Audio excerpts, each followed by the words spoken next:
శ్రీనివాస్ గారు, so cellulitis కోసం నా దగ్గరికి వచ్చారు.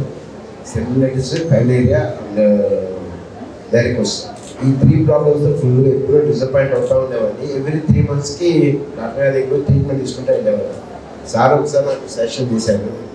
1 month అలా ఇయర్లీ 6 months ఆగాను. ఆ లోపల మళ్ళీ 2 times హాస్పిటల్ రావాల్సి వచ్చింది.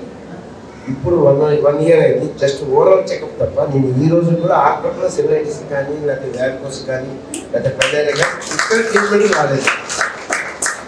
1 year లాస్ట్ అక్టోబర్లో జరిగింది. ఇప్పుడు చాలా బాగుంది. కాకపోతే డాక్టర్ గారు చెప్పినట్టు మనం డైట్ కొంచెం ఫాలో అవ్వాలి. ఆయన తినద్దని అనలేదు, తినమన్నారు. డైట్ ఆయిల్ ఫుడ్ తగ్గించుకోమన్నారు, మళ్ళా ప్రోటీన్ ఫుడ్ తీసుకోమన్నారు. అట్లా కొంచెం బాడీకి సంబంధించిన ఏ ఐటమ్ మనకు పడదో దానికి అవాయిడ్ చేసుకొని దాన్ని దగ్గరగా తీసుకుంటే మనకి ఎటువంటి సైడ్ ఎఫెక్ట్లు రావు. ప్లస్ తిన్నమన్నారు కదని చెప్పి మనం అదే పని తిన్నా కూడా దానివల్ల కూడా ఎఫెక్ట్ వస్తుంది. నేను ఆల్రెడీ 107కి వచ్చాను 147 నుంచి.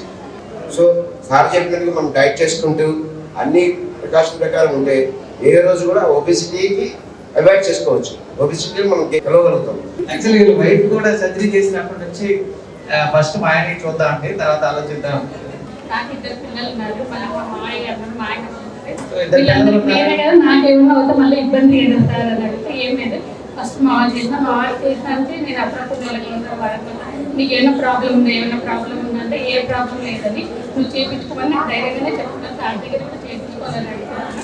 కాకపోతే కొంచెం లేదు, ఇంట్లో టైం బట్టి చేయించుకోవాలనే ఉన్నాను. ఆయనకైతే ఇప్పుడు బాగుంది. ఆయనతో నేను చాలా బాధపడేదాన్ని. రోజైనా సరే ఆయన విషయంలో బాధపడేదాన్ని. ఇది చేయించుకున్న నుంచి ఆయన గురించి నేను ఆలోచించాల్సిన పని లేకుండా హ్యాపీగా, లేదంటే డొక్కలు పట్టడం, ఇబ్బంది పడిపోయేవాడు, మేకలు దిగేవాడు, చాలా బాధపడేవాడు.